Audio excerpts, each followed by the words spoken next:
Xalqaro Sharq Turkiston Tashkilotlar Birligidan bir hay'at Xitoyning Sharq Turkistondagi irqiy qirg'inchilik jinoyatini islom dunyosida kun tartibga keltirish plani bo'yicha 23 martdan boshlab Malayziyada Sharq Turkistonning navbatdagi vaziyatini tonishtirish faoliyatini boshladi.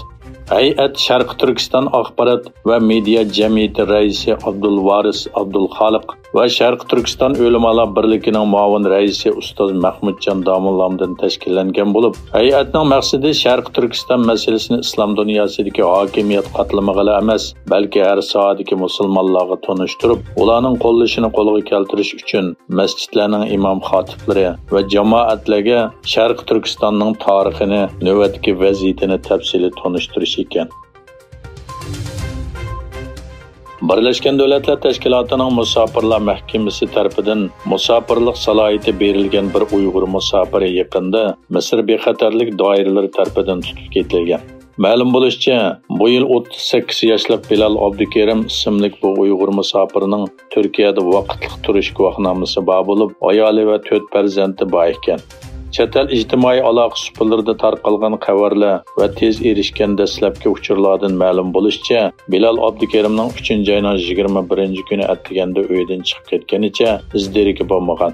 Bu vaqtdagi uchurlarda Bilal Abdukerim g'oyib bo'lgan shu kuni kechda Misr soqchilarining uning uyiga kelib, oilasining uning pasportini so'ragan. Angliya hukumati mudofaa diplomatiyasi strategiya hujjatini yangilagan bo'lib, tekshirishga asoslanganda Angliyada Xitoyning yomon ta'siridan ansirash kuchaygan bo'lib, Xitoyning dunyo tinchligiga tahdid deb qaraydi ekan. Xabar qilinishicha, Angliyada Xitoy masalasi haqida e'lon qilingan tekshirish dokladida ko'rsatilishicha, ko'pincha angliyaliklar Xitoyning kun sari kuchayayotgan ta'siridan ansiraydigan bo'lib, yarmidan ko'pragi Xitoyning dunyo tinchligiga nisbatan cho'ng xatar deb qaraydi ekan. Rossiya prezidenti Putin Xitoy bilan hech qanday harbiy ittifoq qurmaganligini, lekin harbiy va texnik sohasida hamkorlikni cho'nqurlashtirganligini bildirdi. Xitoy va O'rta Amerika davlati Hondurasning tashqi ishlar ministrlari ikki davlat orasida diplomatik munosabat o'rnatish kelishimi imzoladi. Buning bilan Honduras Tayvan bilan bo'lgan 82 yillik diplomatik munosabatini rasmiy uzdi. Növbətdə Amerikada butunlay çəkiliniş yoki setishga majburlash orqali Xitoy kommunist hukumati bilan bo'lgan aloqasining uzilib tashlanishini maqsad qilingan TikTok şirketining bosh ijroiy raisi 23 mart Amerika Avam palatasi energiya va savdo komiteti a'zolari tomonidan 5 soatdan ortiq so'roqqa tortildi.